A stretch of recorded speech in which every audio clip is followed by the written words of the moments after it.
मंगलोर मोहल्ले टोली की एक समस्या है पानी भराव की। वो वहाँ 4 साल से 4-4 फीट पानी भर जाओ। वहाँ एक तालाब है, तालाब की खुदाई ना तो आज तक कोई जनप्रतिनिधि करा पाया, ना नगर पालिका करा पाई। सरकार को हमने तो नोटिस दिया, एसडीएम को नोटिस दिया, नगर पालिका को नोटिस दिया। वहाँ के नगर पालिका अध्यक्ष क्या कर रहे, वहाँ के जनप्रतिनिधि क्या कर रहे? क्या मात्र उन लोगों से वोट ही लेने के लिए इस्तेमाल कर रहे? जो किसान है वहाँ पर शहीद हुए हैं, तो उनको लेकर आप लोग चिंतित नहीं है कि भाई और भी लोग डटे हुए हैं वहाँ पर, तो उसको लेकर आप लोग कोई? देश आजाद हुआ था जब भी बहुत कुर्बानियां हुई थी। ये तो देश की जनता को बीजेपी के चंगुल से आजाद कराने की भी लड़ाई लड़ रहे। देश की जनता को बीजेपी के चंगुल से आजाद करानी। चंगेज खां से भी भयंकर हुकूमत है इनकी। तो 9 महीने हो लिए, 600-700 किसान शहीद हो लिए। देश का दुर्भाग्य है कि देश के प्रधानमंत्री जी ने एक शब्द किसानों के प्रति नहीं कहा।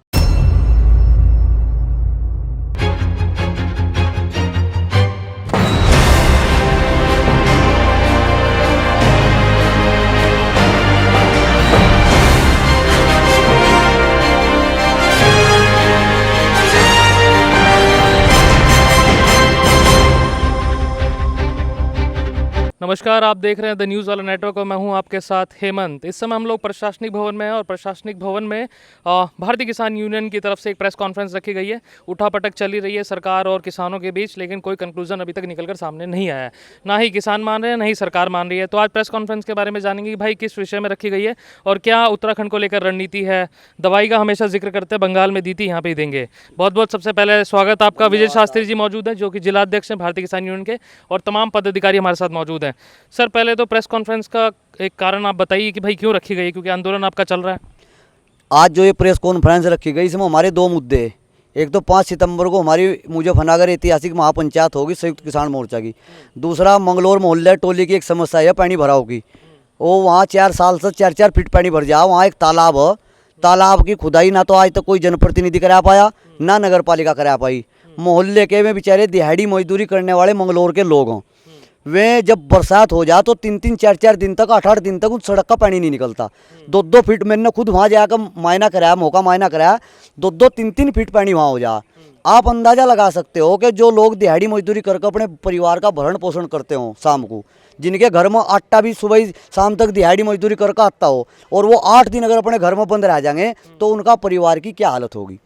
वहाँ किसी जनप्रतिनिधि ने, किसी ने उनकी कोई सुनवाई किसी प्रकार की नहीं करी, तो मजबूरी में वो किसान यूनियन के पास आए। हम तो गरीबों की लड़ाई लड़ते हैं, गरीबों की जो अत्याचार जहाँ भी होगा वहाँ हम गरीब मजदूर की लड़ाई लड़ते हैं। वे लोग हमारे पास आए, हमने नगर पालिका को नोटिस दिया, 2 हफ्ते का समय दिया। 27 तारीख में उनका टाइम पूरा हो जाएगा, लेकिन अभी तक कोई सुनवाई किसी प्रकार की नहीं करी गई, ना कोई जोड़ खुदाई करी गई।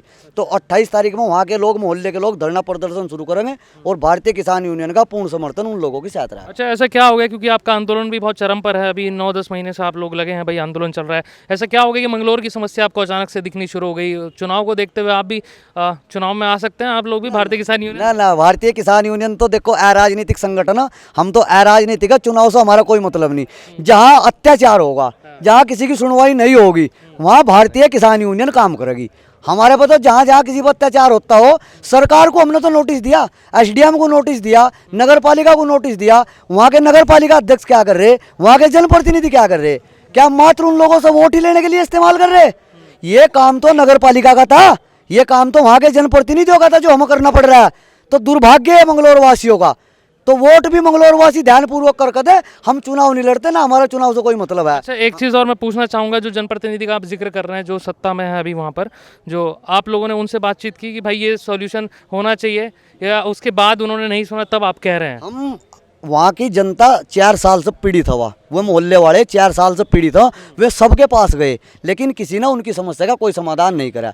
मजबूरी में वे हमारे पास आए, हमने नोटिस जारी करा, नोटिस पर कोई संज्ञान अभी तक नहीं लिया गया। 27 तारीख में उनका समय समाप्त हो जाएगा। 27 तारीख तक या तो वहाँ काम शुरू करवा दिया जाए, नहीं तो 28 तारीख में धरना शुरू करा जाएगा। अच्छा, और क्या दिक्कत है भाई भारतीय किसान यूनियन की और सरकार की? आप लोगों से न्योता भी शायद आ रहा है अब भारतीय किसान यूनियन को कि बातचीत करें, तो उसमें आप लोग क्या सोच रहे हैं? बातचीत को तो देखो हमने कभी मना ही नहीं करा है, लेकिन वो कंडीशन लगा कर बात करते हैं कि कानूनों पर कोई बात नहीं होगी। क्या कंडीशन लगा कर कोई बात होती है?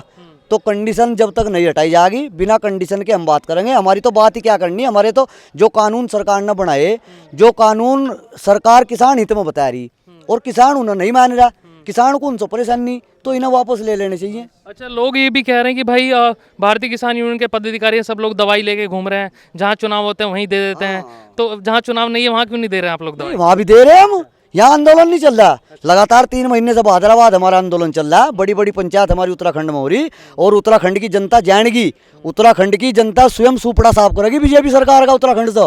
उत्तराखंड की जनता इनकी नीतियों को समझगी, जानेगी इनकी। ये तो अपनी तनख्वाह बढ़ा रहे, इन्हें जनता से कोई मतलब नहीं। महंगाई देख लो कितनी बढ़ा दी। ठीक। अच्छा, 2022 में जैसे चुनाव है उत्तराखंड का आप जिक्र कर रहे हैं, तो आप लोगों का कहना है कि भाई बीजेपी को वोट मत दो, तो फिर किसे दें? देंगे, दवाई देंगे, 2022 में भी देंगे, अब भी देंगे। चलिए, बीजेपी को वोट ना दे तो किसे दें? देंगे, 5 तारीख की पंचायत में सब तय हो जाएगा, कहाँ जाएंगे, सोच समझ कर जाएंगे, और दवाई देंगे ना सनिया। दोनों चुनाव में दवाई देने का काम करेंगे। दवाई है, दवाई देर में आराम करो, लेकिन मरज को जड़ तक काट देगी, इनकी चिंता ना करो। बीजेपी का तो सुपड़ा ही साफ करवा कर दम लेंगे हम। अच्छा, मान लीजिए अगर कानून वापसी हो जाते हैं तब? चलो, कानून वापसी होंगे, उसके बाद भी संयुक्त किसान मोर्चा तय करेगा क्या एजेंडा होगा। अभी तो हमने गाजीपुर बॉर्डर पर गर्मी से जंग जीती, सर्दी से जंग जीती, अब बरसात से जंग जीत रहे।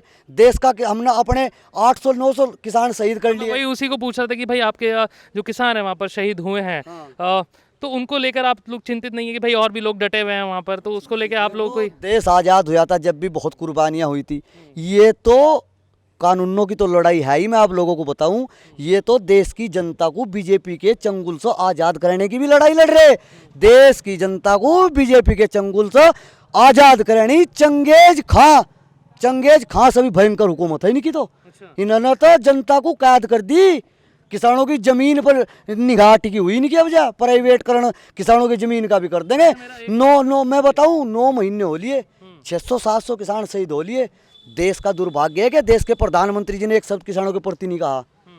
अच्छा, मैं एक और आखिरी सवाल है, किसान बिलों को लेकर सरकार ने कहा था कि भाई व्यापारी और किसानों के बीच में अच्छे संबंध बनेंगे, वो संबंध आप देखते हो इन बिलों से या नहीं देखते? जी बहुत है, तो मार देंगे। व्यापारी कद किसका हुआ?